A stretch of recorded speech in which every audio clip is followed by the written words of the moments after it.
नमस्कार दोस्तों।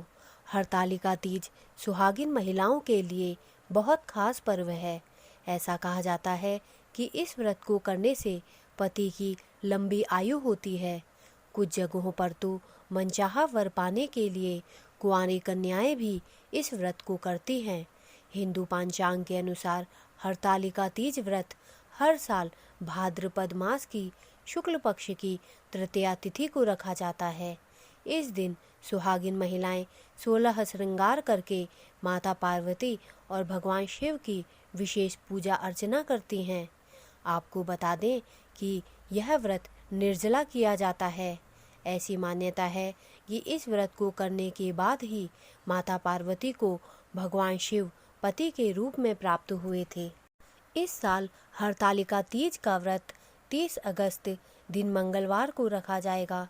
इस दिन व्रती महिलाएं निर्जला और निराहार व्रत रखकर भगवान शिव और माता पार्वती की उपासना करती हैं।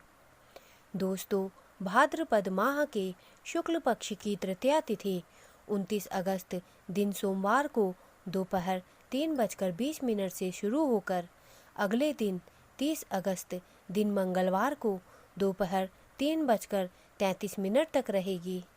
हरतालिका तीज के दिन सुबह 6:06 से लेकर 8:38 तक और शाम 6:33 से लेकर रात 8:51 तक पूजा का शुभ मुहूर्त रहेगा। दोस्तों, हरतालिका तीज व्रत की पूजन विधि इस प्रकार है। हरतालिका तीज पर स्नान आदि के बाद व्रत का संकल्प लें। पूजा स्थल को फल फूलों से सजाकर रखें। एक चौकी लगाएं और उस पर शिव, पार्वती और गणेश की प्रतिमा स्थापित करें। भगवान शिव और माता पार्वती के सामने एक दीपक प्रज्वलित करें। इसके बाद श्रृंगार की पिटारी से सुहाग की सारी वस्तुएं रखकर माता पार्वती को अर्पित करें। भगवान शिव को फल, फूल और मिठाई अर्पित करें। पूजा के बाद हरतालिका तीज की कथा सुनें और गरीबों को इच्छानुसार कुछ दान करें। रात में जागरण करें तथा सुबह आरती के बाद माता पार्वती को सिंदूर चढ़ाएं और हलवे का भोग लगाकर व्रत खोलें। दोस्तों, हरतालिका तीज व्रत के कुछ नियम भी होते हैं जिनको मानना बहुत ही आवश्यक होता है। हरतालिका तीज का व्रत निराहार और निर्जला ही रखा जाता है, यानी इस व्रत में आप ना तो कुछ खा सकते हैं और ना ही पानी पी सकते हैं। इसी वजह से हरतालिका तीज का व्रत सबसे मुश्किल व्रतों की श्रेणी में आता है। परंतु गर्भवती महिलाएं या बीमार महिलाएं फलाहार ले सकती हैं। यह व्रत एक बार शुरू कर दिया जाए तो इसे बीच में छोड़ा नहीं जाता है। लिहाजा इस साल से व्रत शुरू कर रही हैं तो इस बात का ध्यान रखें। साथ ही जिनके घर में सूतक हो या किसी अन्य कारण से पूजा नहीं कर पा रही हों, तब भी वे इस व्रत को जरूर करें। हरतालिका तीज के व्रत में सोना वर्जित माना जाता है। व्रती ना तो दिन में सोए और ना ही रात में सोए। इस व्रत में रात भर जागकर भगवान का भजन पूजन करना चाहिए। हरतालिका तीज की व्रत कथा इस प्रकार है। यह हरतालिका व्रत कथा शिवजी ने ही माँ पार्वती को सुनाई थी। शिव भगवान ने इस कथा में माँ पार्वती को उनका पिछला जन्म याद दिलाया था। शिवजी ने माँ गौरी से कहा, हे गौरा, पिछले जन्म में तुमने मुझे पाने के लिए बहुत छोटी उम्र में कठोर तप और घोर तपस्या की थी। तुमने ना तो कुछ खाया और ना ही पिया, बस हवा और सूखे पत्ते चबाए। जला देने वाली गर्मी हो या कपा देने वाली ठंड, तुम डटी रहीं। बारिश में भी तुमने जल नहीं पिया। तुम्हें इस हालत में देखकर तुम्हारे पिता बहुत दुखी थे। उनको दुखी देखकर नारद मुनि आए और कहा कि मैं भगवान विष्णु के भेजने पर यहाँ आया हूँ। वह आपकी कन्या से विवाह करना चाहते हैं। इस बारे में आपकी राय जानना चाहता हूँ। नारद जी की बात सुनकर आपके पिता बोले, अगर भगवान विष्णु यह चाहते हैं तो उन्हें कोई आपत्ति नहीं, परंतु जब तुम्हें इस विवाह के बारे में पता चला तो तुम दुखी हो गईं।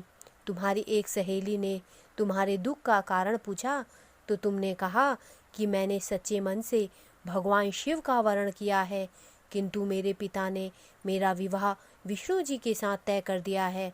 मैं विचित्र धर्म संकट में हूँ। अब मेरे पास प्राण त्याग देने के अलावा कोई उपाय नहीं है। तुम्हारी सखी बहुत ही समझदार थी। उसने कहा, प्राण छोड़ने का यहाँ कारण ही क्या है? संकट के समय धैर्य से काम लेना चाहिए। भारतीय नारी के जीवन की सार्थकता इसी में है कि जिसे मन से पति रूप में एक बार वरण कर लिया, जीवन पर्यंत उसी से निर्वाह करें। मैं तुम्हें घनघोर वन में ले चलती हूँ, जो साधना स्थल भी है और जहाँ तुम्हारे पिता तुम्हें खोज भी नहीं पाएंगे। मुझे पूर्ण विश्वास है कि ईश्वर अवश्य ही तुम्हारी सहायता करेंगे। तुमने ऐसा ही किया। तुम्हारे पिता तुम्हें घर में न पाकर बड़े चिंतित और दुखी हुए। इधर तुम्हारी खोज होती रही, उधर तुम अपनी सहेली के साथ नदी के तट पर एक गुफा में मेरी आराधना में लीन रहने लगी। तुमने रेत के शिवलिंग का निर्माण किया। तुम्हारी इस कठोर तपस्या के प्रभाव से मेरा आसन हिल उठा और मैं शीघ्र ही तुम्हारे पास पहुंचा और तुमसे वर मांगने को कहा। तब अपनी तपस्या के फलीभूत मुझे अपने समक्ष पाकर तुमने कहा, मैं आपको सच्चे मन से पति के रूप में वरण कर चुकी हूँ।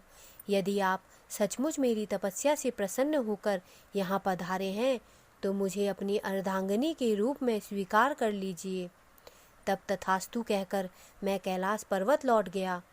उसी समय गिरिराज अपने बंधु बांधवों के साथ तुम्हें खोजते हुए वहां पहुंचे। तुमने सारा वृत्तांत बताया और कहा कि मैं घर तभी जाऊंगी अगर आप महादेव से मेरा विवाह करेंगे। तुम्हारे पिता मान गए और उन्होंने हमारा विवाह करवाया। इस व्रत का महत्व यह है कि मैं इस व्रत को पूर्ण निष्ठा से करने वाली प्रत्येक स्त्री को मनवांछित फल देता हूँ। इस पूरे प्रकरण में तुम्हारी सखी ने तुम्हारा हरण किया था, इसलिए इस व्रत का नाम हरतालिका व्रत हो गया। इस व्रत से जुड़ी एक मान्यता यह है कि इस व्रत को करने वाली स्त्रियां पार्वती जी के समान ही सुखपूर्वक पति रमण करके शिवलोक को जाती हैं। सौभाग्यवती स्त्रियां अपने सुहाग को अखंड बनाए रखने और अविवाहित युवतियां मन मुताबिक वर पाने के लिए हरतालिका तीज का व्रत करती हैं। इस दिन व्रत करने वाली स्त्रियां सूर्योदय से पूर्व ही उठ जाती हैं और नहाकर पूरा श्रृंगार करती हैं। पूजन के लिए केले के पत्तों से मंडप बनाकर गौरी शंकर की प्रतिमा स्थापित की जाती है। इसके साथ पार्वती जी को सुहाग का सारा सामान चढ़ाया जाता है। रात में भजन कीर्तन करते हुए जागरण कर 3 बार आरती की जाती है और शिव पार्वती विवाह की कथा सुनी जाती है। इस व्रत के व्रती को शयन का निषेध है, इसके लिए उसे रात्रि में भजन कीर्तन के साथ रात्रि जागरण करना पड़ता है। प्रातःकाल स्नान करने के पश्चात श्रद्धा एवं भक्ति पूर्वक किसी सुपात्र सुहागिन महिला को श्रृंगार सामग्री, वस्त्र, खाद्य सामग्री, फल, मिष्ठान एवं यथाशक्ति आभूषण का दान करना चाहिए। रेत के शिवलिंग बनाए हैं तो उनका जलाशय में विसर्जन किया जाता है और खीरा खाकर व्रत को संपन्न किया जाता है।